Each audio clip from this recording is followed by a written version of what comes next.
నమస్తే నాగేశ్వర్ గారు. మావోయిస్ట్ పార్టీకి భారీ ఎదురు దెబ్బ తగిలింది సార్. మావోయిస్ట్ అగ్రనేత and most wanted Hidma encounter లో చనిపోయారు. హిడ్మా అనేక ఎన్కౌంటర్లలో ఇప్పటి వరకు త్రుటిలో తప్పించుకున్నారట సార్. ఆపరేషన్ ఖగార్ భయంతో ఆయన శ్రీలంక పారిపోయే క్రమంలో ఎన్కౌంటర్ లో చనిపోయారు అన్నది మనకున్న సమాచారం సార్. అసలు హిడ్మా ప్రత్యేకత ఏంటి సార్? హిడ్మా మరణంతో నక్సలిజం అంతమవుతుంది అనుకోవాలా? అంటే హిడ్మా ఎన్కౌంటర్ కాంటెక్స్ట్ ఒకటి మనకు ప్రాధాన్యత. ఈ కాంటెక్స్ట్ ఏంటి? ఆల్రెడీ మావోయిస్ట్ పార్టీ అగ్రనేతలు అంతమయ్యారు, including party general secretary. Communist పార్టీస్లో highest position general secretary. So Nambala Keshavarao alias BR Dada అంటారు. అతను వరంగల్ ఎన్ఐటిలో చదువుకున్న విద్యార్థి. సో శ్రీకాకుళం జిల్లా అతను అంతమయ్యాడు. మీకు పార్టీ జనరల్ సెక్రటరీతో పాటు పార్టీ సెంట్రల్ కమిటీ మెంబర్స్, ఇప్పుడు మీకు రాజశేఖర రెడ్డి ప్రభుత్వ సమయంలో చర్చలకు వచ్చిన సుధాకర్ లాంటి వాళ్ళు, చాలా పార్టీలో పొలిట్ బ్యూరో సెంట్రల్ కమిటీలో ఉండే హైయెస్ట్ లెవెల్లో ఉండేటువంటి వాళ్ళే ఎన్కౌంటర్లలో ఎలిమినేట్ అవుతున్నారు. రెండవది చర్చలు, కొంతమంది మావోయిస్ట్ అగ్రనేతలు లొంగిపోతున్నారు కూడా. ఇప్పుడు దానికి ఉదాహరణ పార్టీ సెంట్రల్ కమిటీ మెంబర్స్ లొంగిపోయారు. ప్రామినెంట్ సింగర్ మల్లోజుల వేణుగోపాల్ అని, మల్లోజుల కోటేశ్వరరావు కిషన్ జీ బ్రదర్. అలాగే మీకు ఆషన్న అని తక్కలపల్లి వాసుదేవరావు అలియాస్ ఆషన్న లొంగిపోయారు. ఇద్దరు కూడా సెంట్రల్ కమిటీ మెంబర్స్, ఇద్దరు కూడా టాప్ లీడర్స్. అందువల్ల ఒకవైపేమో భద్రతా బలగాల అఫెన్సివ్ పెరిగింది, దాంతో మావోయిస్ట్ అగ్రనేతలే ఎన్కౌంటర్లలో పోతున్నారు. రెండో వైపేమో పెద్ద ఎత్తున మావోయిస్టులు లొంగిపోవడం కొత్త కాదు. అడపా దళం సభ్యులు, దళం కమాండర్లు ఇట్లా వాళ్ళు లొంగిపోతుంటారు. కానీ పార్టీలో ఐడియాలజికల్గా ఇక్కుపై 40 ఏళ్ళు 30 ఏళ్ళు పార్టీలో పనిచేసినటువంటి సెంట్రల్ కమిటీ స్థాయి నేతలు కూడా బయటకు వచ్చేసి లొంగిపోతున్నారు. ఇది రెండవ పరిణామం. మూడవ పరిణామం, ఈ లొంగిపోవటానికి కూడా కారణము చాలా సందర్భాల్లో అనారోగ్యంతో లొంగిపోతారు, లేదా అంతర్గత విభేదాల వల్ల, వ్యక్తిగత విభేదాలే కావచ్చు, ఇతరత్ర లొంగిపోతారు, లేదా కుటుంబ సభ్యుల ప్రెషర్, ఇలా రకరకాల కారణాల రీత్యా లొంగిపోతారు. కొంతమంది దారి తప్పి కూడా పార్టీకి ద్రోహం చేసి కూడా లొంగిపోయి తర్వాత యాంటీ మావోయిస్ట్ ఆపరేషన్స్లో సెక్యూరిటీ ఫోర్సెస్కు పావులుగా మారిన సందర్భాలు కూడా ఉన్నాయి. కానీ ఇప్పుడు లొంగిపోతున్న వారు అది కాదు. ఇప్పుడు మీకు ఆషన్న కానీ, మీకు మల్లోజుల వేణుగోపాల్ కానీ, వీరు ఒక ఐడియాలజికల్ స్టాండ్ పైన పార్టీ డివైడ్ అయి ఉంది. మావోయిస్ట్ పార్టీ ఇప్పుడు వాళ్ళ బయటకు వచ్చాక వాళ్ళు మాట్లాడుతున్నది చూసినా, even Nambala Keshavarao alias BR Dada బతికున్న సమయంలోనే పార్టీలో ఒక చర్చ మొదలైంది. ఇక మనము సాయుధ పోరాటాన్ని వదలాలి అని హైయెస్ట్ డెసిషన్ మేకింగ్ బాడీలో ఈవెన్ నిర్ణయం జరిగింది. అది కింది వరకు సర్క్యులేట్ చేసి అభిప్రాయాన్ని తీసుకొని మనము బయటికి రావాలి, ఇక సాయుధ పోరాటం సాధ్యం కాదు అనే అవగాహనకు వచ్చామని కూడా చెప్పారు.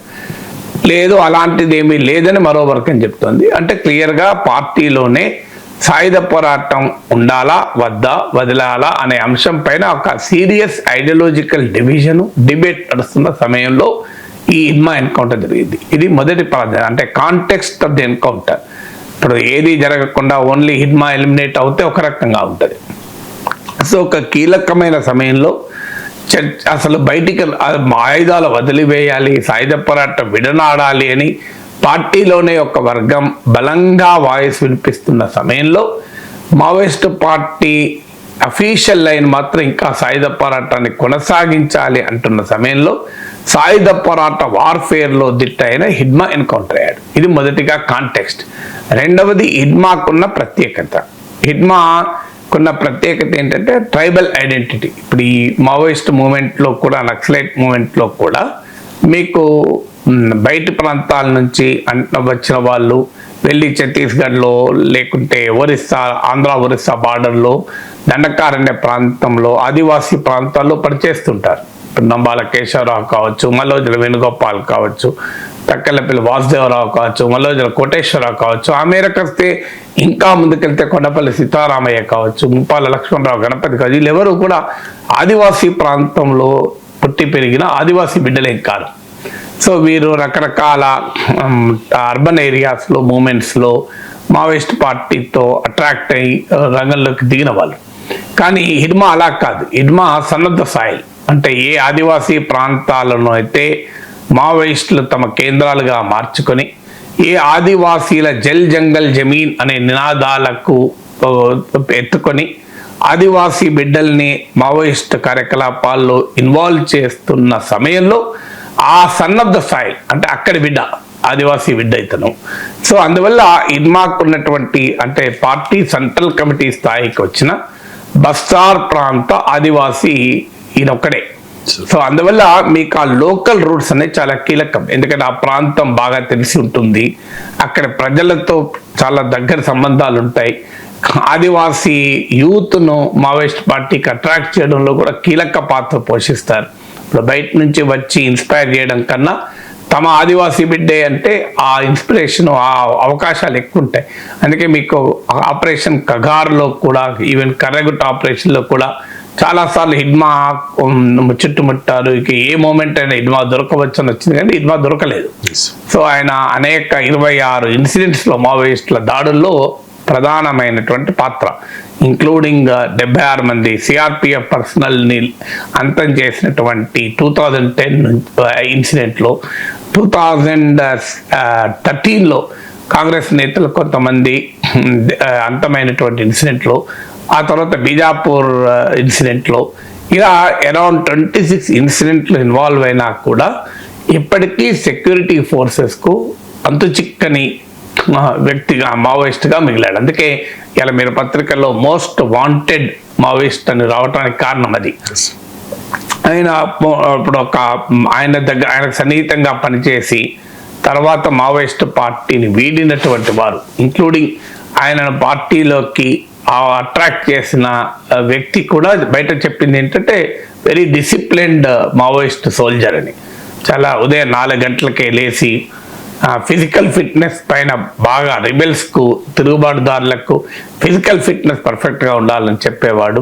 అలాగే వ్యక్తిగత డిసిప్లిన్ ఉన్నటువంటి వ్యక్తి.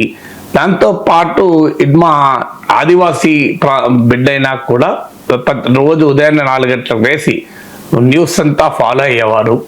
సో బాగా చదువుకునేవాడు కూడా అని కూడా వార్తలు వస్తున్నాయి. అంటే అధ్యయనం కూడా చేసేవాడు, కేవలం గెరిల్లా పోరాటమే కాదు అని. అందుకే పార్టీ సెంట్రల్ కమిటీ వరకు కూడా వచ్చాడు. కేవలం మిలిటరీ యాక్టివిటీలోనే కాకుండా మావోయిస్ట్ పార్టీకి ఉన్న ఆర్గనైజేషనల్ యాక్టివిటీలో కూడా ఉన్నాడు. ఆయనతో పనిచేసిన వాళ్ళు బయట చెప్పింది ఏంటంటే ఒక రాష్ట్ర డీజీపీకి ఉండే సెక్యూరిటీ కన్నా ఎక్కువ ఉంటుంది అని హిడ్మాకు. అంటే హిడ్మా చుట్టూ ఒక భద్రతా వలయం ఉంటుంది. అంటే మావోయిస్ట్ పార్టీ అగ్రనేతలు ఎవరికైనా ఉంటుంది, అందులో హిడ్మాకు కూడా ఒక పెద్ద భద్రతా వలయం. ఎందుకంటే నిన్న అరెస్ట్ అయిన వాళ్ళు, దొరికిన వాళ్ళలో కూడా హిడ్మా పర్సనల్ సెక్యూరిటీ గార్డ్స్ కూడా ఉన్నారని వచ్చింది. అంటే స్వయాన తానే ఆయుధం పట్టుకొని పోరాడడమే కాకుండా తన చుట్టూ ఒక అత్యంత క్రమశిక్షణ కలిగిన, లాయల్టీ కలిగిన, మిలిటరీ యాక్టివిటీస్లో అనుభవం కలిగిన క్యాడర్ ఉంటుంది అని, అంత సెక్యూరిటీ ఉంటుంది, అంత ఇన్ఫార్మల్ నెట్వర్క్ ఉంటుంది అని. హిడ్మా ఎక్కడికి వెళ్ళినా ఆయనకు పూర్తి సమాచారం ఉంటుంది సెక్యూరిటీ, భద్రతా బలగాల కదలికల కన్నా. ఎందుకంటే స్థానిక ఆదివాసీ కనుక అక్కడ ప్రజలతో కూడా ఉండేటువంటి సంబంధాలు ఉంటాయి. అందువల్ల దాంతో పాటు Hidma is a specialist in guerrilla operation, అంటే మిలిటరీ ఆపరేషన్స్. అంటే ఇన్సర్జెంట్ గ్రూప్స్కు ఐడియాలజికల్ యాక్టివిటీ, ఆర్గనైజేషనల్ యాక్టివిటీతో పాటు మిలిటరీ యాక్టివిటీ ముఖ్యం. ఇప్పుడు మీకు ప్రధాన స్రవంతిలో డెమోక్రటిక్ మెయిన్ స్ట్రీమ్లో ఉన్న కమ్యూనిస్ట్ పార్టీస్కి అవసరం లేనిది మావోయిస్ట్ పార్టీకి అవసరం ఉన్నది ఏంటంటే ఈ మిలిటరీ యాక్టివిటీ. ఎందుకంటే వారు సాయుధ పోరాట కార్యక్రమంలో ఉన్నారు కనుక, గెరిల్లా యాక్టివిటీ, మిలిటరీ యాక్టివిటీ చాలా కీలకం. So Hidma is an expert in the military activity. అందుకే people's liberation guerrilla army, Maoist సాయుధ కార్యకలాపాలను నడిపేటువంటి పీపుల్స్ లిబరేషన్ గెరిల్లా ఆర్మీకి బెటాలియన్ 1 ఫస్ట్ బెటాలియన్కి నాయకత్వం వేస్తాడు. సో మోస్ట్ డ్రెడెడ్ బెటాలియన్గా దీనికి పేరు. సో అందువల్ల మిలిటరీ యాక్టివిటీలో కూడా ఆయన చాలా పెద్ద ఎక్స్పర్ట్ అంటారు. సో అందువల్ల కాంటెక్స్ట్ చాలా కీలకమైంది. తర్వాత ఆయనకున్న వ్యక్తిగతమైన రోల్, పార్టీలో ఉన్నటువంటి స్థాయి, ఆయనకున్నప్పుడు నేను చెప్పిన ప్రత్యేకతలన్నీ కూడా చాలా కీలకం. అందువల్ల హిడ్మా దొరకడం అనేది, హిడ్మా ఎన్కౌంటర్లోనే నిజంగా చనిపోయాడు, అప్పుడు ప్రజా సంఘాలు ఆరోపిస్తున్నాయి నిజంగా చనిపోలేదు, ఆయన పట్టుకొని అంతం చేశారని. ఈ ఆరోపణ చాలా సందర్భాల్లో మనకు వస్తుంది. సో అది అందువల్ల హిడ్మా ఏ రకంగానైనా హిడ్మా అంతం కావడం అనేది మావోయిస్ట్ పార్టీకి ఒక తీరని దెబ్బ. అందువల్ల ఈ ఆపరేషన్ డెడ్ లైన్లు పెట్టి ఎన్కౌంటర్లు చేయడం అనేది మనం కొత్తగా చూస్తున్నాం. అమిత్ షా చెప్పాను, నేను November 30th లోపల హిడ్మా ఎన్కౌంటర్ కావాలని డెడ్ లైన్ ఇచ్చామని. సో అంత ఫోకస్డ్గా యాంటీ నక్సల్ ఆపరేషన్స్, వాళ్ళ చర్చలకు సిద్ధమన్నా కూడా ప్రభుత్వం రెడీగా లేదు. మిలిటరీ చర్యల ద్వారా మాత్రమే మేము March 31st, 2026 నాటికి మావోయిస్ట్ ముక్త్ భారత్ నిర్మిస్తామని కాంగ్రెస్ ముక్త్ భారత్ నినాదం ఇచ్చారు గతంలో, ఇప్పుడు మావోయిస్ట్ ముక్త్ భారత్ నినాదం ఇచ్చారు. సో హిడ్మా అంతం కావడము, పార్టీ అఖిల భారత నాయకత్వమే దెబ్బతినడము, పెద్ద ఎత్తున సరెండర్లు కావడము, ఇవన్నీ చూస్తుంటే security forces are nearing that goal. అంటే 31st March లోపల 2026 అంటే ఎన్ని 4 నెలలే ఉంది, మావోయిస్ట్ ఉద్యమమే లేకుండా చేస్తాం అనే స్థాయిలో మోడీ ప్రభుత్వం వెళ్తోంది. సో ఆ ప్రాసెస్లో మోడీ ప్రభుత్వ లక్ష్యాన్ని సాధించే దిశలో హిడ్మా అంతం కావడం అనేది ఒక పెద్ద అడ్వాంటేజ్ సెక్యూరిటీ ఫోర్సెస్కు, పెద్ద దెబ్బ మావోయిస్ట్ పార్టీకి. ప్రొఫెసర్ గారు, ఇప్పటి వరకు మనం చూసాం ఛత్తీస్గఢ్, ఒరిస్సా, అలాగే ఆంధ్ర, ఒడిస్సా బోర్డర్లోనే ఎక్కువగా మావోయిస్టుల కదలికలు ఉండేవి. కానీ ఇప్పుడు హిడ్మా చనిపోయిన స్థలం చూస్తే ఎన్కౌంటర్ అయిన ప్లేసు ఆంధ్రప్రదేశ్లోని మారేడుమిల్లి. అండ్ నిన్న బెజవాడ, కానూరులో 28 మంది, ఏలూరులో 15 మంది, సామర్లకోట సమీపంలో 2, అలాగే ప్రసాదంపాడులో మరో 4, గన్నవరంలో 1 అరెస్ట్ అయ్యారు సార్. అదుపులోకి తీసుకున్నారు పోలీసులు మావోయిస్టుల్ని. ఏంటి సార్ ఇప్పుడు మావోయిస్టులు మకాం మార్చారు అని అనుకోవాలంటారా? అంటే ఆంధ్రప్రదేశ్కి మావోయిస్ట్ ఉద్యమం, నక్సలైట్ ఉద్యమం కొత్త కాదు. మీకు ఇప్పుడే కాదు, శ్రీకాకుళం సాయుధ పోరాటం నుంచి మొదలుకొని తర్వాత మీకు ఆంధ్ర ఏఓబి అంటారు, ఆంధ్ర ఒరిస్సా బార్డర్. సో అది ఎప్పటి నుంచో మావోయిస్టుల పార్టీలకు ప్రధానమైన అడ్డా. మీకు Andhra Pradesh, Chhattisgarh, Orissa tri state border ఉంటుంది.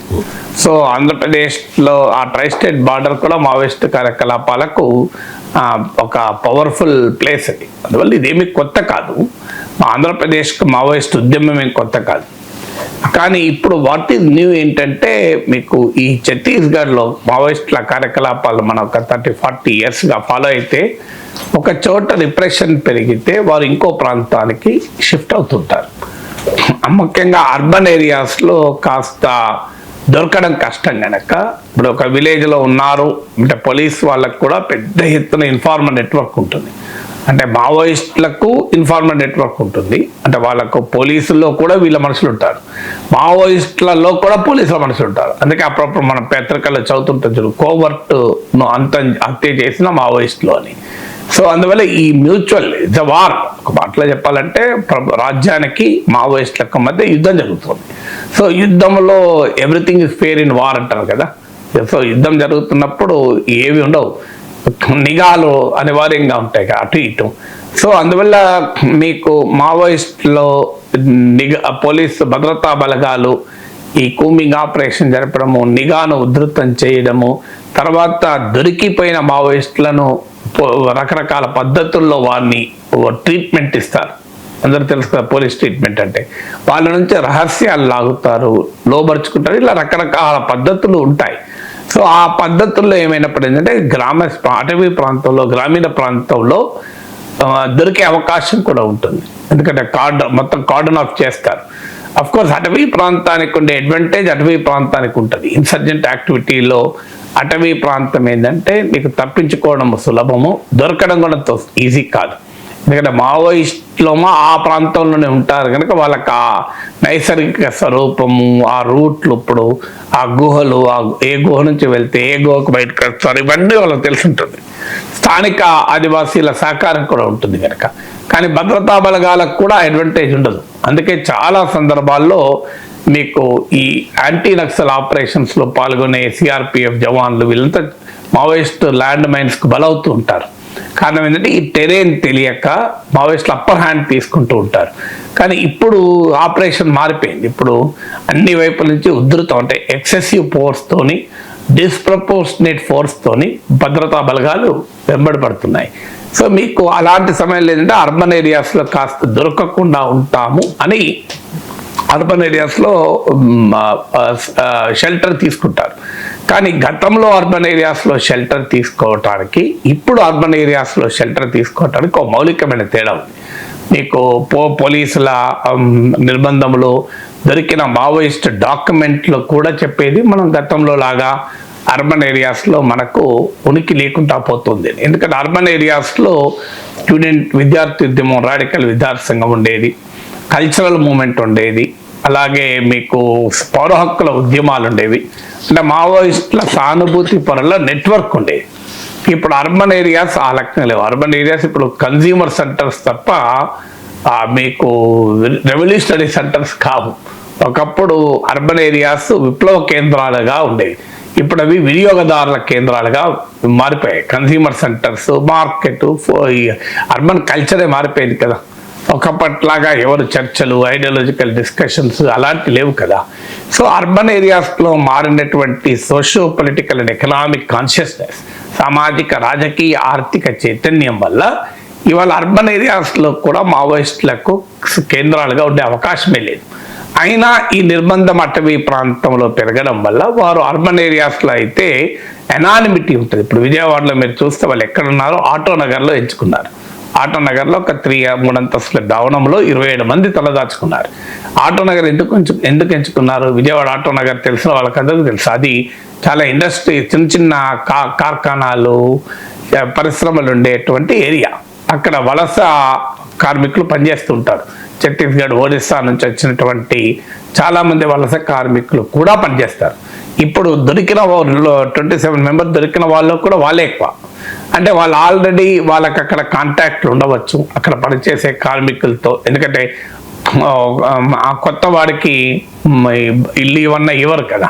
అందులో ఇటీవల కాలంలో ఆంధ్రప్రదేశ్లో మావోయిస్ట్ కార్యకలాపాలే లేవు కనుక అనుమానం కూడా రాకపోవచ్చు కూడా. అఫ్కోర్స్ ఇప్పుడు పత్రికలో వచ్చింది ఆ ఇల్లు రెంట్కి ఇచ్చిన అతను కూడా హైదరాబాద్లో ఉంటాడు, అతన్ని కూడా లోపలేశారు పోలీసెస్ అని.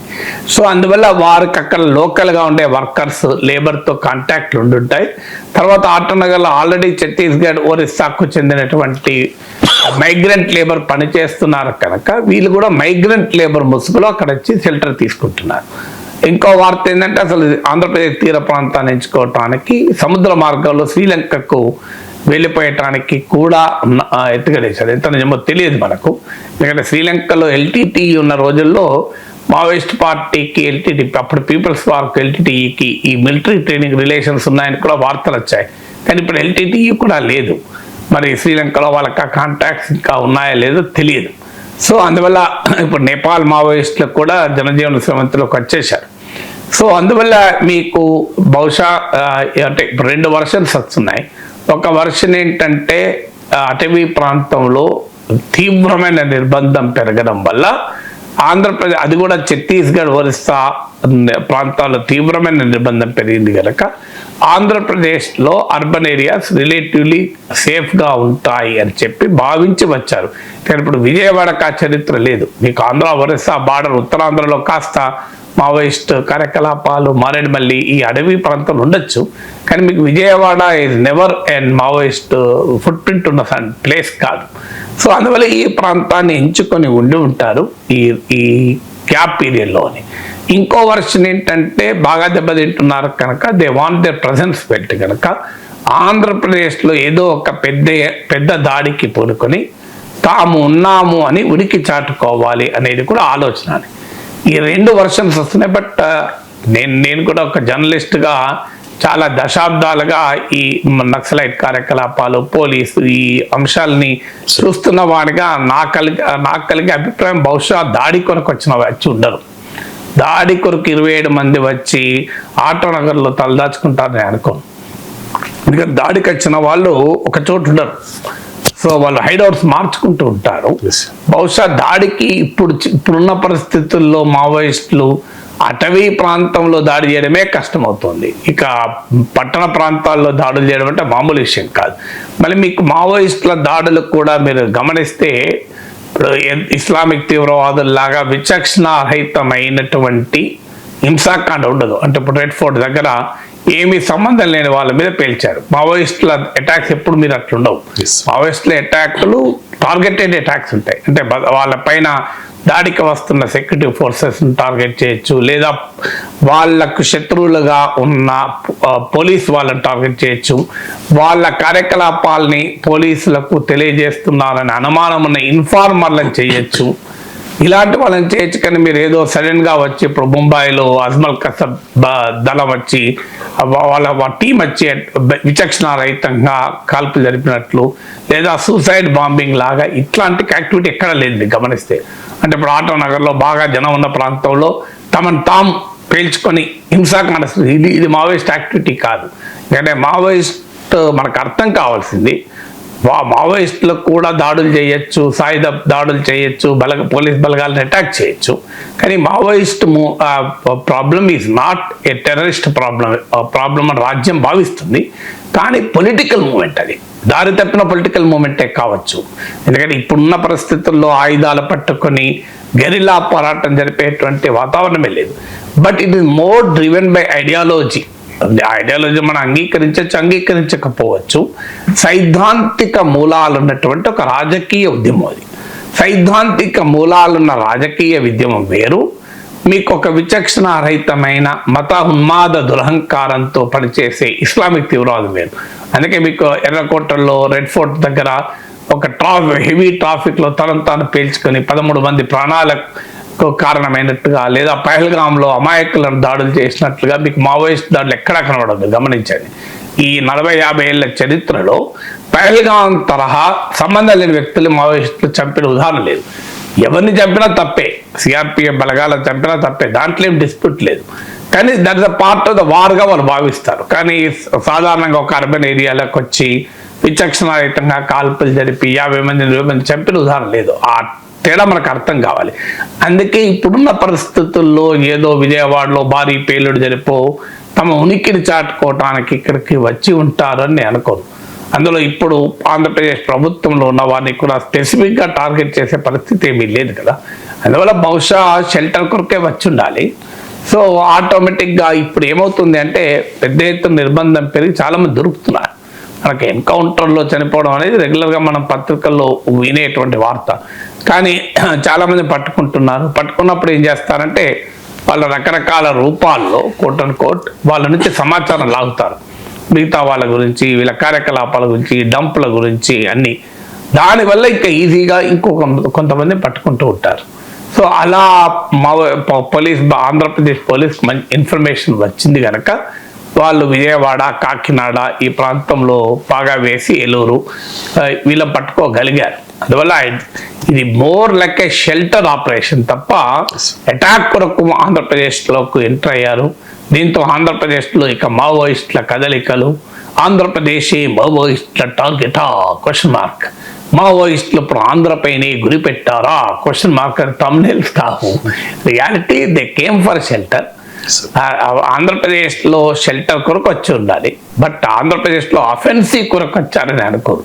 అందువల్ల ఈ ఇన్సిడెంట్స్ వల్ల ఆ మారేడుమల్లి ఫారెస్ట్లో హిడ్మా అంతం కావడము, విజయవాడలో అరెస్ట్ కావడం, దీన్ని బట్టి ఆంధ్రప్రదేశ్లో పెద్ద ఎత్తున మావోయిస్ట్ యాక్టివిటీ జరగబోతోందని కంక్లూజన్కి రావడం కరెక్ట్ కాదు. అఫ్కోర్స్ హిడ్మా అంతం కావడం ఇంటర్ స్టేట్ పోలీసుల మధ్య ఉండే కోఆర్డినేషన్ కూడా ఒక ఉదాహరణ. మీకు ఆంధ్రప్రదేశ్, ఛత్తీస్గఢ్, ఒరిస్సా ఇవన్నీ కూడా మీకు ఎన్డీఏ ప్రభుత్వాలే. మీకు వాస్తవంగా ఇట్లాంటి విషయాల్లో ఎన్డీఏ అపోజిషన్ కూడా ఉండదు. Security forces common operation, inter state operation చేస్తారు.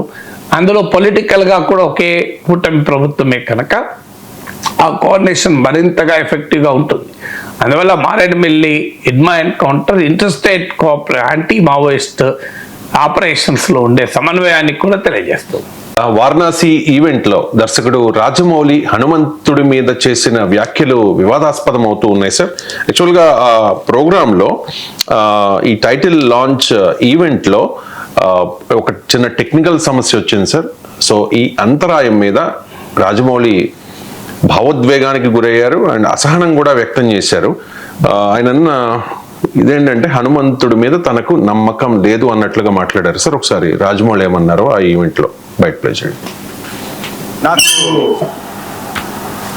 దేవుడి మీద పెద్ద నమ్మకం లేదండి. నాన్నగారు వచ్చి ఇందాక హనుమ వెనకాల ఉంటాడు, గుండె దగ్గర నడిపిస్తాడు అని చెప్పారు. ఇలా అయిన వెంటనే కోపం వచ్చింది, ఇదేనా నడిపించేది. నాకు దేవుడి మీద పెద్ద నమ్మకం లేదండి. నాన్నగారు వచ్చి ఇందాక నాకు దేవుడి మీద పెద్ద నమ్మకం లేదండి. నాన్నగారు వచ్చి ఇందాక హనుమ వెనకాల ఉంటాడు, గుండె దగ్గర నడిపిస్తాడు అని చెప్పారు. Right sir. హనుమంతుడి మీద రాజమౌళి చేసిన వ్యాఖ్యలు సార్, ఈ వ్యాఖ్యలపై వానర సేన అంటే హనుమంతుడి భక్తులు కూడా కొంతమంది హైదరాబాద్ లో కంప్లైంట్ చేసిన పరిస్థితి సార్.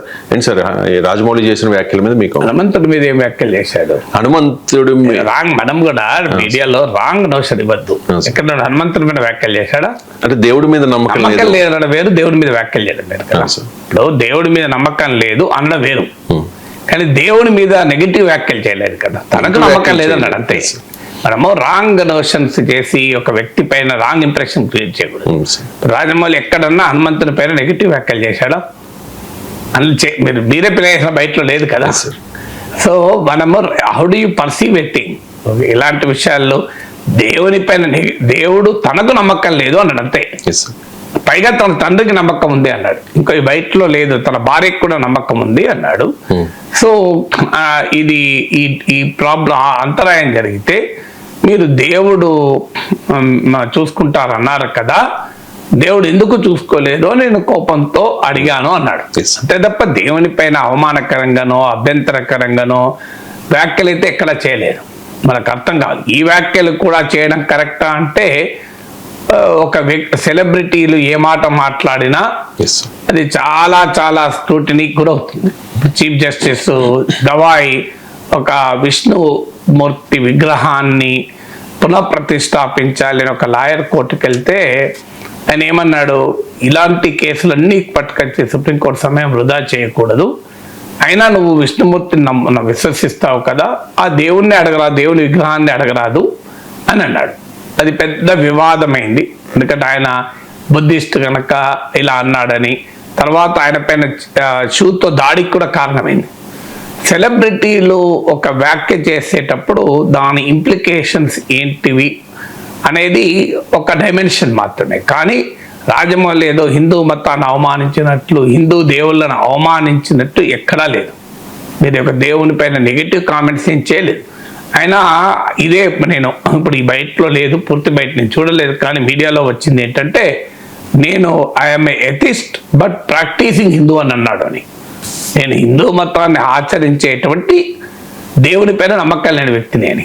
ఇది నేను హిందూయిజాన్ని ఒక ఫిలాసఫీగా చూస్తాను, ఒక వే ఆఫ్ లైఫ్గా చూస్తాను. ఇప్పుడు దాన్ని హిందూయిజం అని అంటున్నారు తప్ప హిందూయిజం అనే పేరు ఇప్పుడు పిలుస్తున్నాం మనము, కానీ ఇది ఒక జీవన విధానము, ఇదొక తాత్విక చింతన అని అన్నాడని కూడా వచ్చింది. మీరు ఫుల్ బైట్ ప్లే చేస్తే మనకు అర్థమవుతుంది, మీడియాలో కోట్ చేసింది. సో అందువల్ల ఒక తాత్విక చింతన హిందూయిజం, ఒక తాత్విక చింతన, ఒక తాత్విక భావన అనేది తప్పేం లేదు కదా. అసలు హిందూ రాష్ట్రం కావాలన్న సావర్కర్ కూడా దేవుని మీద పెద్దగా నమ్మకం లేదని మనకు వస్తుంటాయి సమాచారం. మీరు గూగుల్లో కొట్టండి, బహుశా దొరకచ్చేమో ఈ సావర్కర్ ఎనిటిస్ట్ అని. ఆయన హిందూ రాష్ట్రం కావాలి, హిందూ దేశమే కావాలని కోరుకున్నాడు. హిందూ దేశం కావాలని కోరుకున్న వ్యక్తి కూడా దేవుని మీద నమ్మకం లేదని చర్చ జరిగింది కూడా. వీడి Savarkar but subject to verification. So ఇలా అంటే హిందూ ధర్మానికి, హిందూ మతానికి ఉన్న ఒక గొప్పతనం ఏంటంటే it is not a close religion. ఆ సరిహద్దులు లేని మతం ఇది. మీకు సర్వేపల్లి రాధాకృష్ణన్ హిందూ మతం పైన సాధికారిక తాత్విక తత్వవేత్త, ఆయన భగవద్గీత పైన, ఇండియన్ ఫిలాసఫీ పైన బ్రహ్మాండమైన పుస్తకాలు రాశాడు, చదవండి ఎవరైనా. Sarvepalli Radhakrishnan and Bhagavad Gita, Sarvepalli Radhakrishnan Indian philosophy. So ఆయన చెప్పినట్టు ఆయన ఏమి యాంటీ హిందూ కాదు, అనేదో దేవి ప్రసాద్ చట్టోపాధ్యాయ లాగా లెఫ్ట్ ఫిలాసఫరే కాదు. సర్వేపల్లి రాధాకృష్ణుడు ఇది బిలీవర్, హిందూ మతాన్ని ఆచరించి విశ్వసించి నమ్మినతను.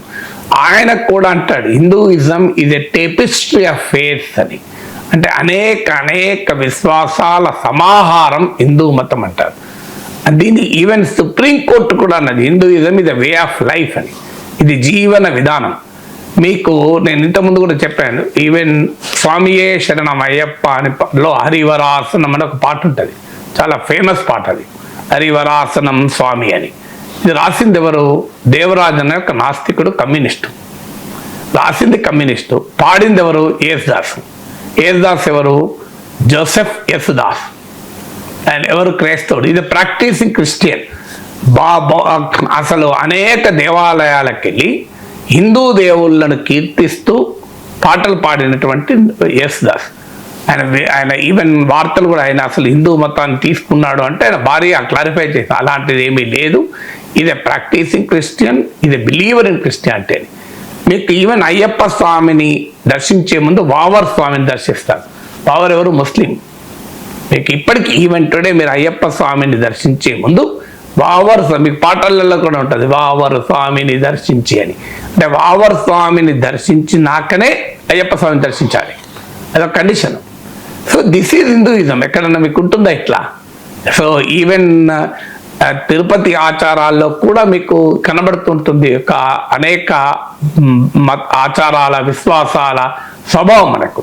సో హిందూయిజం అనేది ఇప్పుడు క్లోజ్ రిలీజన్గా మార్చాలని కొంతమంది చూస్తున్నారు, కానీ హిందూయిజానికి గొప్ప ఏంటంటే it is a religion without circumference అంటారు సర్వేపల్లి గోపాల్.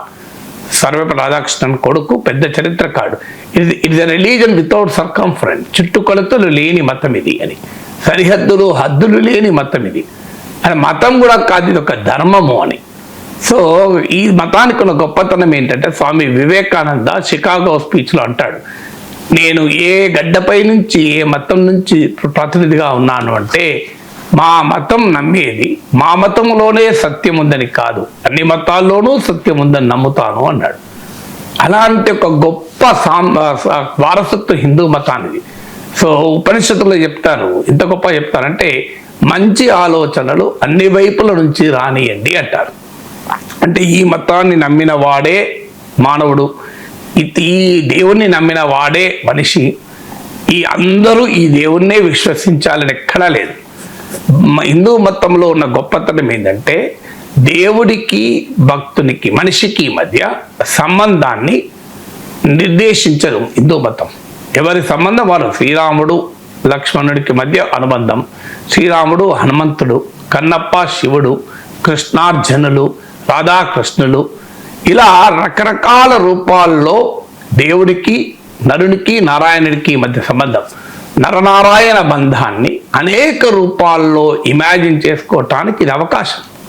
అందుకే హిందూ మతానికి ఉన్న ప్రత్యేకత. ఇన్ని రకాల దండయాత్రలు, పాశ్చాత్య అన్య మత దండయాత్రలు వచ్చినా హిందూ మతం నిలబడింది కనుక అంటే అర్థం దానికి ఉన్న గొప్ప సార్వత్రికమైన సార్వజనీనమైనటువంటి వారసత్వమే కారణం.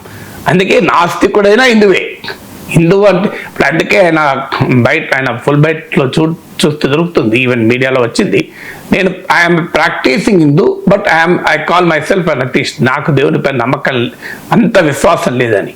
ఇప్పుడు హిందూ మతంలో భాగమే కదా ఆర్య సమాజం. ఆర్య సమాజంలో విగ్రహారాధన నమ్మరు, ఇక్కడ విగ్రహాలతో పూజించరు. మరి విగ్రహారాధన అనేది హిందూ సమాజంలో ఒక ప్రధానమైంది. మీకు విఘ్నేశ్వరుని పూజిస్తారు, వైష్ణవ సాంప్రదాయంలో విఘ్నేశ్వరుని పూజించరు. మరి వైష్ణవ సాంప్రదాయం హిందూ మతం కాదా? శైవ సాంప్రదాయం హిందూ మతం కాదా? ఇలా అనేక రకాలైనటువంటి అసలు శ్రీ వెంకటేశ్వరుడు ఎవరు? శివకేశవుల తత్వం కదా. వెంకట విష్ణువు, ఈశ్వర శివుడు. సో అందువల్ల హిందూ మతానికి ఉన్న ప్రత్యేకత. సర్వధర్మ సంగ్రహంలో మాధవాచార్య చెప్తాడు, ఈవెన్ చార్వాకులు, చార్వాక ఇది మెటీరియలిస్ట్ ఫిలాసఫీ. సో చార్వాక లోకాయుత కూడా అన్ని భారతదేశ గడ్డపైన ఉన్న అనేక ధర్మాల్లో అదొక ఆలోచన సరళి. అందువల్ల ఎగ్నాస్టిసిజం అంటారు. అంటే అతీతం కూడా కాదు అది. రాజమౌళి చెప్పింది ఎగ్నాస్టిసిజం. అంటే నాకు దేవుడి పైన పెద్దగా నమ్మకం లేదు అన్నాడు. పెద్దగా నమ్మకం లేదు అండలేండి అది. సో అందువల్ల ఎగ్నాస్టిసిజం, ఎథిజం కూడా ఇది పార్ట్ ఆఫ్ హిందూయిజం. దేవుణ్ణి నమ్మడం హిందూయిజమే, దేవుణ్ణి నమ్మకపోవడం కూడా హిందూయిజమే. ఏదో ఒక సూపర్, చాలా కొంతమంది దేవుని నమ్మరు, సూపర్ నేచురల్ పవర్ ఉండదు అంటారు. ఇప్పుడు విగ్రహారాధన, మనకు వినాయక చవితి ఉత్సవాలు పెద్ద ఎత్తున ఆర్య సమాజం అది నమ్మదు. ఆర్య సమాజం కేవలం వైదిక ధర్మానికి మాత్రమే. గో టు ద రూట్స్ అంటాడు స్వామి దయానంద సరస్వతి తన సత్యార్థ ప్రకాశికలో. ఎందుకంటే మా తాత అసన్పర్తి ఆర్య సమాజ వ్యవస్థాపకుడు, రంగల్ పక్కన అసన్పర్తి. మా ఫాదర్స్ ఫాదర్ ఆ అసన్పర్తి ఆర్య సమాజ వ్యవస్థాపకుడు. అందువల్ల ఆర్య సమాజ్ ట్రెడిషనల్ విగ్రహారాధన నమ్మరు. సో అందువల్ల హిందూ ధర్మం, ఆర్య సమాజ్ హిందూ ధర్మం కాదా దయానంద సరస్వతి? అసలు వైదిక ధర్మాన్ని పాటించమని చెప్పాడే, అసలు వేదాలను మాత్రమే అనుసరించాలి, ఇక మిగతా అన్ని కరెక్ట్ కాదంటారు. So go to the roots, follow the Vedas అని. సో అందువల్ల హిందూ మతము అనేది ఒక విశాలమైంది. అందువల్ల రాజమౌళి ఏదో యాంటీ హిందూ కామెంట్ చేశాడని అనుకోను. ఇక రెండవది వాదన, ఇప్పుడు సోషల్ మీడియాలో వాదన ఏంటంటే ఆయన హిందూ మతాన్ని నమ్మడు, హిందూ దేవుళ్ళని నమ్మడు, మతాన్ని నమ్మడు. అలాంటప్పుడు హిందూ ఎపిక్స్ పైన, హిందూ మత గ్రంథాలు, రామాయణము మహాభారతాల నుంచి ఆయన సినిమా థీమ్స్ ఎలా తీసుకుంటాడు అనేది ఇప్పుడు ఆయన మీద అటాక్. అసలు విశ్వాసానికి సినిమాకు సంబంధం ఏంటి? ఇప్పుడు ఒక విలన్గా నటించేవాడు నిజ జీవితంలో విలన్ ఉంటాడా? నాకు చెప్పండి. విలన్గా నటించేవాడు నిజ జీవితంలో విలన్ కాదు.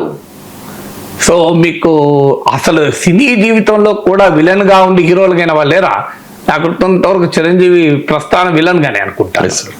ఈవెన్ ప్రకాష్ రాజ్ విలన్గా నుంచి క్యారెక్టర్ ఆర్టిస్ట్ నటించలేదా? ఇప్పుడు నీవు కమేడియన్ కావాలంటే నిత్య జీవితంలో కూడా కమేడియన్ కాదు కదా. విలన్ కావాలంటే నిత్య జీవితంలో విలన్ కాదు. ఇప్పుడు ఒక చారిత్రక ఘట్టాన్ని దర్శకుడు ఇమాజిన్ చేయాలంటే అప్పటి చరిత్ర కాలంలో పుట్టి పెరగాల్సిన అవసరం లేదు కదా. Cinema is an artistic imagination. Cinema అనేది ఒక కళాకారుని సృజనాత్మక ఆలోచన. సో విశ్వాసంతో కూడా సంబంధం లేదు. సో విశ్వాసము సంబంధం లేకుండా సినిమా తీయచ్చు, దానికి ప్రాబ్లమే లేదు కదా. ఇంతకుముందు చెప్పింది అదే.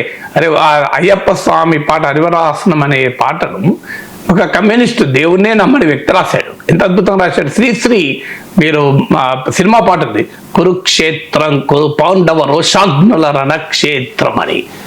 భీష్మాదిత్యుడు, భీష్ముడు, ఇట్లా అద్భుతంగా ఒక్కొక్కరిని మీకు కురుక్షేత్ర సినిమాలో ఉంటుంది. కురుక్షేత్రం కురు పాండవ రోషాగ్నుల రణక్షేత్రం అని అద్భుతమైన పాట అది. ఎవరైనా రాసింది శ్రీశ్రీ. శ్రీశ్రీ అందరికీ తెలుసు కదా, ఆయన దేవుని నమ్మే వ్యక్త. సో కానీ మీరు శ్రీశ్రీ మహాప్రస్థానం తీయండి, అనేక హిందూ మత పురాణాలు, హిందూ మత గ్రంథాల పదాలు ఉంటాయి. సో పదండి ముందుకు, పదండి తోసుకు, పోదాం పైకి, జగన్నాథ రథ చక్రాలు వస్తున్నాయి అంటాడు. జగన్నాథ రథ చక్రాలు ఎక్కడిది? శ్రీశ్రీ కమ్యూనిస్ట్ కదా. శ్రీశ్రీ నరనరాన కమ్యూనిజాన్ని అలవసుకున్నాడు కదా. కలకానిది జీవితం అని అగాధమగు జలనిధిలో కూడా ఆనిముత్యం ఉన్నదిలే అని రాశాడు. శోకాన మరుగున దాగే సుఖమున్నదిలే అని. సో ఆయనను అడిగితే ఆయన ఓపెన్గా బహిరంగంగా తాను కమ్యూనిస్ట్ అని చెప్పుకున్న వ్యక్తి కమ్యూనిస్టే కదా. మరి ఇది ఏదను లెనిన్ కథను రచించదను నేను, జనం కొరకు లెనిన్ బ్రతుకు ధనించదను నేడు కమ్రేడ్ లెనిన్ లేడు చూడు జనములో ఉన్నాడు అని మయకోవెస్కీ పాటకు తెలుగులో ట్రాన్స్లేట్ చేసిన వ్యక్తి కదా. ఇది ఏదను లెనిన్ కథను రచించదను నేడు, జనం కొరకు లెనిన్ బ్రతుకు ధనించదను నేడు అని. అలాంటి శ్రీశ్రీ జగన్నాథ రథ చక్రాలు వస్తున్నాయి అన్నాడు. మీరు మహాప్రస్థానంలో చూడండి, యముడు, ఇలా అనేక హిందూ మతానికి కలిసిన సింబల్స్ ఉంటాయి కదా. మరి శ్రీశ్రీ కమ్యూనిస్ట్ కదా అంటే కరెక్ట్ కాదు కదా. Imagination is different. ఎందుకు శ్రీశ్రీ చెప్తాడు, నా కవ్వించే ప్రియసఖి కమ్యూనిజం అని చెప్తాడు. కవ్వించే ప్రియసఖి అని ఒక సినిమా పాట రాస్తే అడిగితే. సో అందువల్ల ఒక వ్యక్తి ఆలోచన ఏమంటాడు, జగన్నాథ రథచక్రాలు అన్న పదం కోట్లాది మంది తెలుగు వారికి అర్థమయ్యే పదం. ఏంటి పదం? జగన్నాథ రథచక్రాల నుంచి ఇంగ్లీష్ వర్డ్ వచ్చింది, చాలా మంది తెలియదు, జగ్గర్ నాట్ అని. ఇప్పుడు Modi juggernaut, opposition unable to stop the Modi juggernaut అని ఇంగ్లీష్ పత్రికలో వస్తుంది. అంటే మోడీ జగ్గర్ నాట్ అంటే ఏంటి? మోడీ రాజకీయ ప్రస్థానం జగన్నాథ రథచక్రాలను తలపిస్తోంది. జగన్నాథ రథచక్రాలు అనే దాని నుంచి ఇంగ్లీష్ పదం వచ్చింది జగ్గర్నాట్ అని. మీరు గూగుల్లో కొట్టండి, etymology of the word juggernaut అని, ఉంటుంది. హిందూ మైథాలజీ ప్రాతిపదిక మీద వచ్చిందని. ఏంటి జగన్నాథ్ అంటే మీకు తెలుసుగా, జగన్నాథ రథచక్రాల పూరిలో మొదలైతే ఏది అడ్డుకో, ఇంపాసిబుల్. దానికి జగన్నాథ రథచక్రాలు ఒక్కసారి స్టార్ట్ అయితే వేలాది మంది ఆ రథచక్రాలు లాక్కెళ్తూ ఉంటారు. It will never stop. Destination చేరే వరకు ఆగడం అనేది ఉండదు. అది జగన్నాథ రథచక్రాలు అంటే మీనింగ్, అంటే ఆగని ప్రస్థానం అని మీనింగ్. సో ఎక్కడి నుంచి వచ్చింది? ఇంగ్లీష్ పదం వచ్చింది మీకు. అందువల్ల మనకు అర్థం కావాల్సింది ఒక ఆర్టిస్టు ఒక స్టోరీ, అది రామాయణం కావచ్చు, మహాభారతం కావచ్చు, అది హిస్టరీ కావచ్చు, అది మైథాలజీ కావచ్చు. మైథాలజీని ఇమాజినేషన్ కలుపుతున్నప్పుడు బాహుబలిలో మనకు అది కురు పాండవుల లాగా కనిపిస్తుంది, కానీ కాదు కదా. మహిష్మతి సామ్రాజ్యం అనేది లేదు కదా. So it's an artistic imagination. అంటే ఆర్టిస్టిక్ ఇమాజినేషన్లో ఏదైనా మతాన్ని అవహేళన చేసే రీతిలో ఉంటే మన తప్పు, అది కావచ్చు. కానీ అది కూడా ఈ మధ్య వివాదం అవుతుంది. మీకు ఎన్టీ రామారావు యమగోళ సినిమా ఉంది. అసలు యమలోకానికి వెళ్ళి అక్కడ మొత్తం బంద్ ప్రకటించి యమునికి కూడా పౌర హక్కులు ఉండాలి, కార్మిక హక్కులు ఉండాలి, చిత్రగుప్తునికి అని చెప్తాడు కదా. ఎక్కడ అప్పుడు వ్యతిరేకత వచ్చిందా? That is Hinduism. సో హిందూయిజానికి ఉండే ప్రత్యేకత ఏంటంటే అది విమర్శను ఆహ్వానిస్తుంది, ప్రశ్నను కోరుకుంటుంది. నేను చాలాసార్లు చెప్పాను, మహాభారతం కథే జనమేజయుని ఒక శరమ అనే కుక్క ప్రశ్నించడంతో మొదలవుతుంది. That the greatness of Hindu epics. ప్రశ్నించడము, భావ వ్యక్తీకరణకు హిందూ మతం పూర్తి స్వేచ్ఛనిస్తుంది. మీకు వేదవ్యాసుని శిష్యుల్లో ఒక శిష్యుడు నిరంతరం వేదవ్యాసుని ప్రశ్నిస్తూ ఉంటాడు. అది గొప్పతనం అనేది. సో అందువల్ల మీకు ఒక యూనివర్సాలిటీ, ఒక సార్వజనీన విశ్వజనీన సత్యమే హిందూ ధర్మం యొక్క ప్రత్యేకత, ఇంకేమీ లేదు. అందువల్ల మీరు ఒక దేవుణ్ణే పూజించాలనేమీ లేదు, ఒక మత గ్రంథాన్నే ఫాలో కావాలని లేదు, ఒక ఆచారాన్నే చేయాలని లేదు, ఒక సాంప్రదాయాన్నే ఫాలో కావాలని లేదు. ఏడాదిలో ఒక్కరోజు కూడా దేవుడి గుడికి పోనివాడు కూడా హిందువే కదా. అందరు దేవుడి గుడికి పోతారా మన దగ్గర? అసలు ఏడాది మొత్తం దేవుడి గుడికి పోని వాళ్ళు కూడా ఉన్నారు. ఇంట్లో దేవునికి పూజ చేయని వాళ్ళు ఉన్నారు, ప్రతిరోజు నిష్ఠగా పూజ చేసే వాళ్ళు కూడా ఉన్నారు. అన్ని రకాల వాళ్ళు ఉన్నారు. మనసులో మీకు గాయత్రి మంత్రాన్ని జపిస్తే చాలు అనుకునే వాళ్ళు కూడా ఉన్నారు. కళ్ళు మూసుకొని ఓం భూర్భువస్వాహ తస్సవితుర్వరేణ్యం భర్గో దేవస్య ధీమహి ధియో యో న ప్రచోదయాత్, అంతే. ఎక్కడ విగ్రహం లేదు, ఏం లేదు. చాలు, ఇది చాలు గాయత్రి మంత్రం జపించుకోవడానికి. నీకు దానికో పెద్ద హంగామా వస్తుంది. That the greatness of Hinduism. ఎవరు హిందువు అనటానికి రాజమౌళి తాను భావించిన హిందువుగా తాను ఉండవచ్చు, ఎవరో నిర్ణయించలేరు ఆయన ఎలా అయితే హిందువుగా ఉండాలని. ఇక ఆయన విశ్వాసానికి ఆయన సినిమాకి సంబంధం ఏంటి? సినిమా ఒక హిందూ మతాన్ని నమ్మనివాడు కూడా సినిమా తీయచ్చు కదా, తీయకూడదని ఉందా? అందుకే మీకు ఆ శ్రీశ్రీ గురించి ఉదాహరణ చెప్పాను. సో మీకు శ్రీశ్రీ ఆ కురుక్షేత్రం పాటలో కూడా ఎక్కడో చోట తన సిద్ధాంతాన్ని పెడతాడు. మానవ జీవితమే ఒక మహాభారతం, మంచి చెడుల నడుమ జరుగు నిత్య ఘర్షణం అంటాడు. ఏంటి మంచి చెడు? Class war. అంటే ఒక తన మార్క్సిస్ట్ దృక్పథంలో ఉన్న క్లాస్ వార్ను ఒక కురుక్షేత్రం అనే ఒక పౌరాణిక సినిమాలో ఒక కౌరవ పాండవుల యుద్ధాన్ని వర్ణించే దాంట్లో పెడతాడు.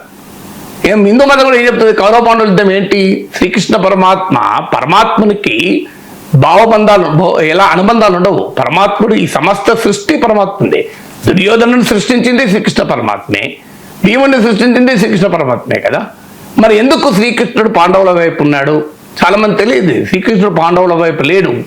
ఆ మాటకొస్తే పాండవులు ఎంత దగ్గరి బంధువులో దుర్యోధనుడు కూడా అంతే దగ్గర బంధువు శ్రీకృష్ణుడికి. శ్రీకృష్ణుడు పాండవుల వైపు లేడు, శ్రీకృష్ణుడు ధర్మం వైపు ఉన్నాడు. అందరికీ అనుమానం, పరమాత్మునికి పక్షపాతం ఏంటి అని. పరమాత్మునికి పక్షపాతం ఉంటుంది ఎక్కడన్నా?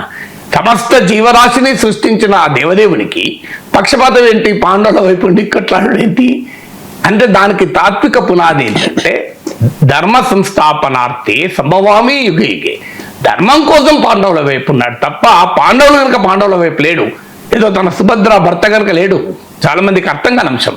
సో అందువల్ల మీకు దాన్ని అంటే మహాభారతంలోని తాత్విక చింతనను తన మార్క్సిస్ట్ ఆలోచనాధిపతమైన క్లాస్ వార్ను కలిపి మానవ జీవితమే ఒక మహాభారతం, మంచి చెడుల నడుమ జరుగు నిత్య ఘర్షణమని. ఇదే కార్ల్ మార్క్స్ థియరీ కదా, the clash between the haves and have nots in the history అని. దాన్ని మళ్ళీ శ్రీశ్రీ ట్రాన్స్లేట్ చేస్తాడు. పరస్పరం సంఘర్షించిన శక్తుల నడుమ చరిత్ర పుట్టేనంటాడు. దేశ చరిత్రలో అనే తన గేయంలో నరహంతలు ధరాధిపతులై చరిత్రమున ప్రసిద్ధికెక్కారు. ఏమున్నది గర్వ కారణం నరజాతి చరిత్ర సమస్తం పరపీడన పరాయణత్వం అని. సో రక్తసిక్తం అని చెప్తూ అందులో అంటాడు. సో నరజాతి చరిత్ర పరస్పరం సంఘర్షించిన శక్తుల నడుమ చరిత్ర పుట్టేనంటాడు.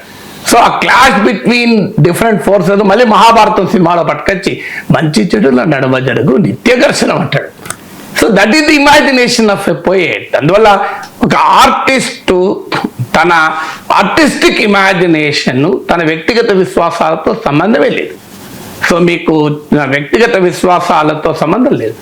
సో వ్యక్తిగత విశ్వాసం వేరు, ఆర్టిస్టిక్ కళాత్మక సృజనాత్మక వేరు. అందువల్ల రాజమౌళి నేను దేవుణ్ణి నమ్మను అన్నాడు గనక ఆయనకు ఎపిక్స్ పైన సినిమాలు తీయడం అవసరం లేదు అనేటువంటి వాదన హిందూ ధర్మం అంగీకరించి, హిందూ మతం అంత సంకుచితమైంది కాదు. అందువల్ల అనవసర వివాదం. అఫ్ కోర్స్ ఆయన తన వ్యక్తిగత విశ్వాసాన్ని చెప్పాడు. నీకు నచ్చితే నచ్చచ్చు, నచ్చకపోతే నచ్చకపోవచ్చు. సో అందువల్ల దానికే అభ్యంతరం. సో ఆయన రాజమౌళి దేవుణ్ణి నమ్మడము నమ్మకపోవడం ఆధారంగా మనం త్రిబుల్ చూసామా? రాజమౌళి ఏ కులమని, రాజమౌళి ఏ మతమని, రాజమౌళి ఏ విశ్వాసమని, రాజమౌళి ఏ ప్రాంతమని మనం బాహుబలి చూసామా? ఆయన ఆస్కార్ అవార్డు వచ్చింది రాజమౌళి సినిమాలో పాటకు, అంతర్జాతీయ ప్రశంస వచ్చింది. రాజమౌళి ఏదని వచ్చింది? రాజమౌళి కళాత్మక సృష్టికి, ఆయన సృజనాత్మక సామర్థ్యానికి మాత్రమే ప్రపంచం చేకొట్టింది. ఆయన విశ్వాసాలతో సంబంధమే లేదు కదా. ఆయన విశ్వాసాన్ని నమ్మితే ఆయన విశ్వాసాన్ని ఆయన కళను లింక్ చేసి, ఆయన నమ్మకాన్ని ఆయన సినిమాను లింక్ చేసి మనం చూడాల్సిన అవసరం లేదు. అనవసర వివాదం. నేను దేవుణ్ణి నమ్మను అన్నాడు. ఆ మాటకొస్తే దేవభక్తులు కూడా కొన్ని సందర్భాల్లో తాను ఆశించింది దేవుడు చేయనప్పుడు దేవుణ్ణి చాలా కఠినంగా ప్రశ్నించిన దైవభక్తులు కూడా ఉన్నారు. ఎవడబ్బా సొమ్మని కొలుకుతుంటివి అని భక్త రామదాసు ఉంది, మీరు గుర్తుందో అనుకుంటారు. ఎవడబ్బా సొమ్మని కొలుకుతుంటివి అంటారు. అంటే నేను ఈ గోల్కొండ నవాబులు నన్ను జైల్లో బంధించి నేనో కష్టపడుతుంటే నీకు ఉడికట్టి అని ఆక్షేపిస్తాడు. అది అంటే ఎందుకు భక్తునికి భగవంతునికి మధ్య ఉండే సంబంధం. అందువల్ల జీవికి పరమాత్మనికి ఉండే సంబంధాన్ని మనం అర్థం చేసుకోవాలి. హిందూ మతం జీవికి పరమాత్మకు ఎన్ని రకాల సంబంధాలనైనా అంగీకరిస్తుంది, అందులో నమ్మకం లేని సంబంధాన్ని కూడా అంగీకరిస్తుంది. సో అందువల్ల నిజమైన ఆస్తికునివైతే నీవు, నిజమైన దైవభక్తునివైతే నాస్తికుని కూడా అక్కడ చేర్చుకోవాలి. ఎందుకంటే జీవికి పరమాత్మనికి మధ్య సంబంధానికి నాస్తిక తత్వం కూడా అదేమీ కాదు. సో బిలీఫ్ ఎన్ని రకాల సంబంధం అని ఉండొచ్చు, అందులో నమ్మకాలైన సంబంధం కూడా సంబంధమే. సో అందువల్ల Hinduism is a great philosophical tradition. And అది మనలో చెప్పాను, నాకు హిందూయిజం నేను ఒక ఫిలాసఫీగా, ఒక వే ఆఫ్ లైఫ్గా చూస్తానని. దట్ ఈజ్ అంశం. ఇప్పుడు ఒక ఆర్య సమాధిస్ట్ వచ్చి నేను విగ్రహాలను పూజించను అంటే మనం అభ్యంతరం చెప్పం కదా. ఆయన హిందూ మతమే కానీ భావిస్తాం కదా. స్వామి దయానంద సరస్వతి విగ్రహారాధన అంగీకరించలేదు కదా. మీరు సత్యార్థ ప్రకాష్కి చదవండి, మీకు తెలుస్తుంది. సో అందువల్ల లెటర్స్ నాట్ ఎంటర్ ఇంటూ అన్నెసరీగా దీన్ని ఒక పెద్ద వివాదం చేసి చూడొచ్చు. సినిమాగా చూడండి, విశ్వాసాలుగా చూడండి, సినిమా ఎలా తీశాడు అనేది చూడండి.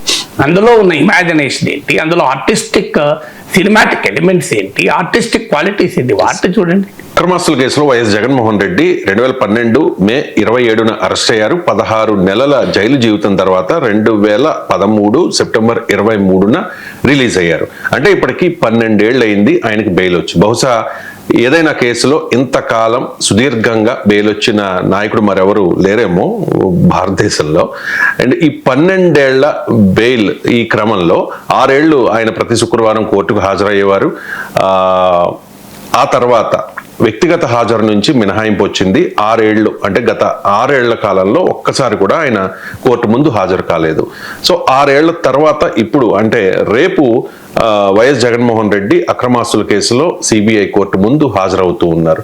సో ప్రొఫెసర్ గారు, అంటే జగన్ పై ఉన్న అక్రమాస్తుల కేసులో ఏదైనా చలనం వచ్చిందని భావించాలంటారా? ఇప్పుడు చలనం వచ్చిందా లేదా చూడాలి. నేను I don't want to speculate. కానీ 12 ఏళ్ళు మీరు చెప్పిన డేటాలో 12 ఏళ్ల కేసు, 6 ఏళ్ళు కోర్టుకే వ్యక్తిగతంగా హాజరు కాకపోయినా ఏం కాలే, 12 ఏళ్ళు బెయిలు, కేసులో కదలిక లేదు. ఈ లగ్జరీ ఎవరికి ఉంటుంది చెప్పండి? ఇదో లగ్జరీ కదా. ఇప్పుడు ఒక్కొక్కరు మన దేశంలో కొన్ని వేల మంది అండర్ ట్రయల్ ప్రిజనర్స్, అంటే ఏ రకమైన విచారణ లేకుండా శిక్ష పడకుండా జైల్లో ఉన్నారు, ఏళ్ల తరబడి జైల్లో ఉంటున్నారు. This is how our criminal justice system works. ఎందుకంటే వారికి కేసులు తేలవు, వాళ్ళ అండర్ విచారణ సమయంలో ఉంటారు. తర్వాత వాళ్ళు నిర్దోషులుగా ప్రకటిస్తే వాళ్ళ నిండు జీవితం వృధా అయినట్లే. అండర్ ట్రయల్ ప్రిజనర్స్ ఉన్నారు. తర్వాత సోషల్ మీడియాలో పోస్టులు పెడితే తీసి లోపలేస్తున్నారు. ఇది చాలా అంతకన్నా దాంతో పాటు చాలా సీరియస్ కేసులు కదా. అది చంద్రబాబు ప్రభుత్వంలో చేస్తున్నారు, జగన్ ప్రభుత్వంలో కూడా చేశారు, మనందరికీ తెలుసు. కానీ మరి ఇంత లగ్జరీ, ఇంత ప్రివిలేజ్ ఎలా వచ్చిందన్న దానికి మీరు ఇచ్చిన డేటాకు అదనంగా ఇంకో డేటా చెప్తాను. ఇప్పుడు ఎన్ని 12 ఇయర్స్ లో 11 ఏళ్ళ 5 నెలలు ఎవరు అధికారం ఉన్నారు దేశంలో? మోదీ, నరేంద్ర మోడీ. మీకు జగన్మోహన్ రెడ్డి మీద పెట్టిన కేసులు ఎవరు? CBI, ED. సిబిఐ, ఈడీ ఎవరికి రిపోర్ట్ చేస్తాయి? కేంద్ర ప్రభుత్వానికి. దేశంలో సిబిఐ, ఈడీ కేసుల ప్యాటర్న్ ఏంటి? 95% ఆఫ్ ద పొలిటీషియన్స్ పైన పెట్టిన కేసుల్లో 95% ప్రతిపక్ష పొలిటీషియన్లే. జగన్మోహన్ రెడ్డి స్వపక్షమా ప్రతిపక్షమా? అఫీషియల్లీ ప్రతిపక్షం. వీటన్ని డాక్టర్ కనెక్ట్ చేయండి. సో కేంద్ర సంస్థలు సిబిఐ, ఈడీ. ఈ సిబిఐ, ఈడీ ప్రతిపక్ష నేతల్ని వెంబడిస్తుంటాయి, వేటాడుతుంటాయి. మీకు ఏమంత సరే అరవింద్ కేజ్రీవాల్ నుంచి మొదలుకొని ప్రతి ఒక్కరిని లోపలేస్తారు. నెలల తరబడి బెయిల్ రాదు. ముఖ్యమంత్రిగా ఉన్నా బెయిల్ రాదు. కేజ్రీవాల్ ముఖ్యమంత్రిగా ఉండి కూడా నెలల తరబడి జైల్లో ఉన్నాడు. ఢిల్లీ లిక్కర్ కుంభకోణం ఏమీ తేలలేదు. ఉప ముఖ్యమంత్రిగా మనీష్ సిసోడియా 1.5 పాటు జైల్లో ఉన్నాడు. మరి ఈ 11 నెలల 5 నెలల్లో జగన్మోహన్ రెడ్డి ఒక్కరోజు కూడా జైలుకు పోలే. జైలుకు పోకపోగా 6 ఏళ్ల పాటు కోర్టుకు కూడా వెళ్ళాయి. మరి ఈ లగ్జరీ ఎవరు ఇచ్చినట్లు? మరి ఎవరు అధికారంలో ఉన్నారు? ఈ 11 ఏళ్ళు రాష్ట్రంలో 5.5 ఏళ్ళు చంద్రబాబు నాయుడు అధికారంలో ఉన్నాడు. కేంద్రంలో కూడా ఇందులో 4.5 ఏళ్ళు కేంద్రంలో భాగస్వామి. మరి ఏమవుతుంది? జగన్ ఎవరు అరెస్ట్ చేశారు? కాంగ్రెస్ ప్రభుత్వం. ఎన్డీఏ ప్రభుత్వం ఇప్పటివరకు అరెస్ట్ చేయలేదు కదా. మరి who is providing safety net అనే క్వశ్చన్. ఈ ప్రశ్న తెలుగుదేశం వాళ్ళు వేసుకుంటే వాళ్ళ లోపల కడుపు మడుతుంది బీజేపీ మీద, కానీ ఏమీ అనలేని పరిస్థితి. అందుకే కదా జగన్మోహన్ రెడ్డి ఈ 11 ఏళ్లలో జగన్మోహన్ రెడ్డి పొలిటికల్ స్టాండ్ తీసుకుందాం. ఏ ఒక్క అంశం పైన మోడీ ప్రభుత్వాన్ని వ్యతిరేకించారా? ఒక్క 2018 ఆ ప్రాంతంలో ప్రత్యేక హోదా పైన కాస్త అవిశ్వాస తీర్మానం ప్రవేశపెట్టారు. అది కూడా ఉప ఎన్నికలు రాకుండా జాగ్రత్త పడి రాజీనామాలు సమర్పించారు. ఆ అవిశ్వాస తీర్మానాల్లో కూడా ప్రత్యేక హోదా గురించి మాట్లాడే తప్ప మోడీ ప్రభుత్వం పైన మాట్లాడలే. ఈ 11 ఏళ్ల పీరియడ్లో మోడీ ప్రభుత్వం తీసుకొచ్చిన అనేక వివాదాస్పదమైన అంశాలు ఉన్నాయి. ప్రతిసారి బీజేపీకి మద్దతుగా పార్లమెంట్లో ఓటింగ్, తెలుగుదేశం వైసీపీ ఒకే రకంగా ఓటేస్తాయి, తేడా ఏమీ లేదు. మీరు ఈ 11 ఇయర్స్లో పార్లమెంట్లో ఓటింగ్ చూడండి, వైసీపీ టీడీపీ ఒకే రకంగా ఓటేశారు. రాష్ట్రపతి ఉపరాష్ట్రపతి ఎన్నికల్లో చంద్రబాబు నాయుడు జగన్మోహన్ రెడ్డి ఒకే అభ్యర్థికి ఓటేశారు. మర్చిపోకూడదు. మన ఇక్కడ తిట్టుకుంటారు మీరు. అంటే దీని what does it indicate? Jaganmohan Reddy పైన 750 కోట్లు లంచం ఇచ్చాను అమెరికాలో కేసున్నా చంద్రబాబు నాయుడు ఏమీ అన్నాడు, ఎఫ్ఐఆర్ కూడా దాఖలు చేయడు. ఎందుకు? ఆడ మోడీ మిత్రుడు అదాని ఇంకా ఉన్నాడు కనుక. మీకు వైజాగ్ స్టీల్ పైన పెద్ద ఎత్తున చంద్రబాబు నాయుడు వ్యాఖ్యలు తీవ్రమైన దుమారాన్ని రేపినా జగన్ మాట్లాడాడు. వైద్య కళాశాలల మీద మాట్లాడతాడు తప్ప విశాఖ స్టీల్ పైన మాట్లాడు. ఎందుకు? ఆడ మోడీ ప్రభుత్వం ఉంది కనుక. సో ఇదంతా చూస్తే ఏమర్థమవుతుంది? పదే 1,00,000 కోట్లు తిన్నాడు, కక్కిస్తామంటారు. 1,00,000 రూపాయలు కూడా బయటికి తీయరు. ₹1,00,000 కక్కించిన తర్వాత సంగతి జైల్లో బెయిల్ రద్దు కావడం లేదు కదా. మిగతా వారి విషయంలో bail is rule, jail is an exception అని మనం సుప్రీంకోర్టు చెప్తుంటారు కానీ అది అమలు కాదు. ఇక్కడైతే bail is rule, there no jail at all. Jail is an exception అని కానీ సుప్రీంకోర్టు చెప్పింది. Jail is not at all an option. Bail is rule, bail is permanent, bail is eternal, bail is long term. మరి జగన్ కాపాడుతున్నది ఎవరు అని ప్రశ్న వేసుకుంటే answer నేను చెప్పాల్సిన అవసరం లేదు కదా. 2019 నుంచి 24 మధ్య కాలంలో చంద్రబాబు నాయుడు, పవన్ కళ్యాణ్ అండ్ లోకేష్ హైదరాబాద్లోనే ఎక్కువగా ఉండేవాళ్ళు, ఆంధ్రప్రదేశ్లో కాదు అని చెప్పి అప్పుడు వైసీపీ ఆరోపణలు చేసింది కదా సార్. పవన్ కళ్యాణ్ మీద అయితే weekend politician, part time politician అంటూ కూడా వైఎస్ఆర్ కాంగ్రెస్ పార్టీ నాయకులు అప్పట్లో విరుచుకుపడేవారు. ఈ 2024 ఎన్నికల తర్వాత ఈ 17 నెలల కాలంలో జగన్మోహన్ రెడ్డి అసలు ఆంధ్రాలో ఉండటం లేదు, బెంగళూరు ప్యాలెస్కే పరిమితం అవుతూ ఉన్నాడు అనేది ఇప్పుడు కూటమి నేతలు చెప్తున్న విషయం. ఇప్పుడు వైసీపీ నాయకులు మరో ఆరోపణ చేస్తూ ఉన్నారు సార్. సాక్షి పత్రికలో ప్రధాన వార్తగా ఇది వచ్చింది. ఈ నెల 14, 15 తేదీల్లో విశాఖలో CII సమ్మిట్ జరిగింది. సో ఆ తర్వాత 16, 17, 18 ఈ 3 రోజుల పాటు చంద్రబాబు నాయుడు హైదరాబాద్లోనే ఉన్నారు. ఈ రోజు అంటే 19th బెంగళూరు వెళ్తూ ఉన్నారు, పుట్టపర్తికి వస్తూ ఉన్నారు తనయుడు లోకేష్తో అని చెప్పేసి. అండ్ డిప్యూటీ సీఎం ప్రజెంట్ బెంగళూరులో ఉన్నారు, ఆయన కూడా పుట్టపర్తి చేరుకోబోతూ ఉన్నారు. అంటే వారాంతంలో హైదరాబాద్లోనే ఎక్కువగా ఉంటూ ఉన్నారు పవన్ కళ్యాణ్, లోకేష్ అండ్ చంద్రబాబు నాయుడు అనేది సాక్షి కథనం సారాంశం సార్. వైసీపీ నాయకులు కూడా ఇదే విమర్శ చేస్తూ ఉన్నారు. అప్పుడు వాళ్ళు చేశారు, ఇప్పుడు వీళ్ళు చేస్తూ ఉన్నారు. ఏమంటే అప్పుడైంది ఇప్పటికీ కూడా జగన్మోహన్ రెడ్డి బెంగళూరులోనే వారంలో కనీసం 2-3 రోజులు గడుపుతున్నారు విమర్శ కదా. మీకు ఏదైనా నిరసన జరిపేటప్పుడు వస్తాడు తప్ప ఎక్కువ బెంగళూరులోనే ఉంటాడండి. సో ఇంకా హైదరాబాద్ కన్నా బెంగళూరులోనే ఇంకా ఎక్కువ కదా. హైదరాబాద్ కనీసం తెలుగు ప్రాంతం ఇక్కడ మొదటి నుంచి ఉన్నారు కనుక ఇక్కడ ఉన్నారు. అందువల్ల మనము అనవసర చిన్న చిన్న ఇష్యూస్ ఇవన్నీ. ఇప్పుడు చంద్రబాబు నాయుడు ఇప్పుడు వర్క్ లైఫ్ బ్యాలెన్స్ ఉండాలని మనమే చెప్తున్నాం అందరికీ. ఏ ముఖ్యమంత్రికి మంత్రులకు వర్క్ లైఫ్ బ్యాలెన్స్ ఉండకూడదా? ఉప ముఖ్యమంత్రికి చంద్రబాబు నాయుడుకి ఇక్కడ ఇల్లు ఉంది, ఇక్కడ కుటుంబం ఉంది. సో ఇక్కడ చంద్రబాబు ఫ్యామిలీకి ఇక్కడ వ్యాపారాలు ఉన్నాయి. సో ఇవాళ ఆయన చంద్రబాబు నాయుడు హైదరాబాద్లో ఉన్నాడా, అమరావతిలో ఉన్నాడా, ఇది అన్నెసెసరీ డిస్కషన్ కదా. ఆ మాటకంటే జగన్ బెంగళూరులో ఎందుకుంటున్నాడు, రాష్ట్రం కాని రాష్ట్రంలో ఎందుకుంటున్నాడు, భాష కాని భాషలో. సో ఇష్యూస్ మీద కొట్లాడడం చేత కానప్పుడు ఏం చేస్తారంటే ఈ రకమైన చిన్న చిన్న అంశాలు పట్టుకొని వివాదం చేస్తారు. మీకు నిజంగా చంద్రబాబు నాయుడు ప్రభుత్వం పైన కొట్లాడాలంటే విశాఖ స్టీల్ ప్లాంట్ పైన కొట్లాడచ్చు, అది కొట్లాడరు వైసీపీ వాళ్ళు. ఎందుకంటే అది కొట్లాడితే మోడీకి తగులుతుంది కనుక భయం.